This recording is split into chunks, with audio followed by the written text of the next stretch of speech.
Hello' নমস্কাৰ মোৰ Facebook বন্ধুসকল, কি খবৰৰ বাৰু উত্তৰ কোনো নিদিয়ে, ভাল বেয়া কায়ো নকয়।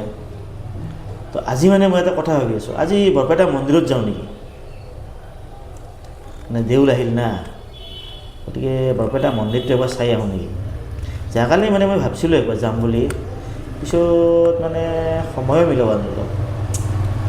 তাৰপিছত একবাৰ ভাবিলোঁ নতুনকৈ আমাৰ ৰেচিৰ এখন ষ্টেডিয়াম বুলি হ'ব, তাকে যাওঁ নেকি একবাৰ, তাকেও যাব নোৱাৰিলোঁ। সেইকাৰণে ভাবিছোঁ আপোনালোকে কমেণ্ট কৰি ক'বচোন, আজি বৰপেটা মন্দিৰত যাম নেকি মই। মানে দেউল আহিল না আমাৰ, তো বৰপেটাততো আমাৰ এটাই বস্তু আহিল দেউল, দেউল এৰিব নোৱাৰোঁ না। গতিকে মন্দিৰ নামঘৰটোত একবাৰ চাই আহোঁ নেকি, কেনে পৰিস্থিতি চলি আছে।